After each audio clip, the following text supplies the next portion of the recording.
Okie dokie. We're going to do a little bit more of this zero product property where we factor the one side and then solve the equation. All right. So this is a quadratic. Like if we were to graph it, it would be 9 units down and then opening up. All right, but because it's equal to 0 over here, it's like we're finding these x-intercepts. And you probably already know what they already are. But we'll factor it. This is going to factor using the difference of squares. So it's going to be x minus 3 and x plus 3 equals 0. And then you just solve this. So what number does x have to equal in order for this to equal 0?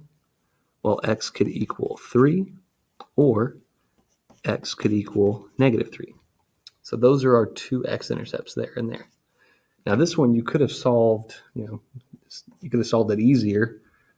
If you remember how we did the ones in vertex form a while back, you could have solved it by just plussing 9. So you get x squared is equal to 9. And then you would square root both sides. And so you get x equals plus or minus 3. Same two answers. Okay. All right. Difference of squares again. Yeah, when you got a binomial, you always got to look for that. So we're going to do what number times itself gives you 4x squared, or you'll take the square root of that. So that'll be a 2x and a 2x. And then here, there'd be a 5. Yep. Yeah, square root of 25. So one will be plus, one will be minus. And it might not be so obvious what the answers are, right? Like you might know the answer, but you might not. So what you're going to do, like when it's like this, it's pretty obvious what the answer for x is. To solve these, what we're going to do is we're going to solve two equations. We're going to set this factor. We're saying that it equals 0. So either this equals 0, like that, or this equals 0. We're going to take those two factors and we're going to set them equal to 0, and then we're just going to solve for x. Not bad at all. Okay. So it doesn't matter what they look like. I know these look super similar to each other. Plus 5, you'll get 2x equals 5, and then divide by 2, and you'll get x equals 5 divided by 2, or 2.5. Over here, do the same steps. You're going to get x equals negative 5 over 2, or negative 2.5. Okay. Now you could have solved this equation like we did up here, where you just plus 25 to both sides and then divide by 4. But you'll get the same answers. It's up to you on how you want to do them. Okay. So we factored it, difference of squares, and then we took those factors and we set that equal to 0. That's what we did. All right, here's a little tricky one. This is one that you will forget. It stinks that you'll forget it, but you'll probably forget it. I would forget it. All right.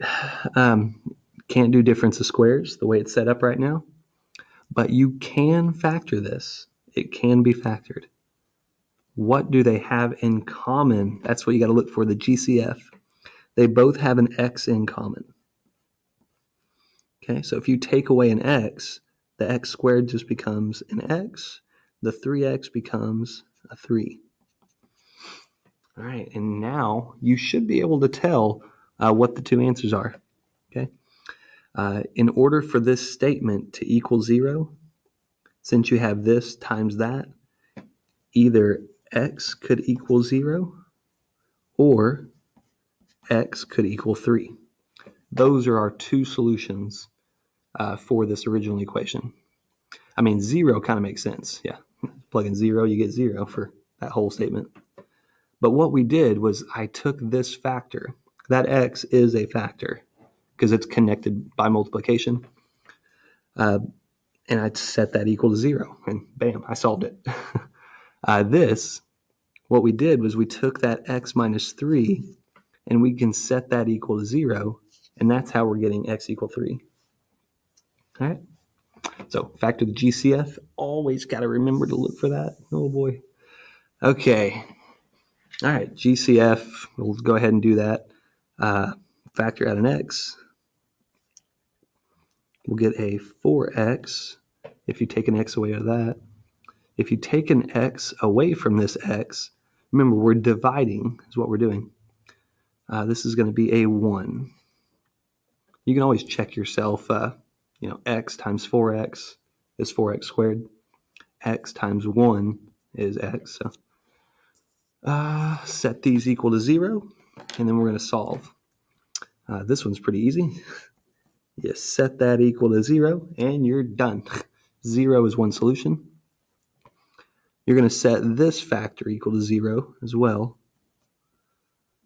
Again, you might already know the answer for this. A little two-step equation. Plus 1, and you'll get 4x is equal to positive 1 right there. Divide by 4, and you'll get x equals 1/4, or 0.25 if you divided it out in the calculator. Okay, so this was all about the zero product property.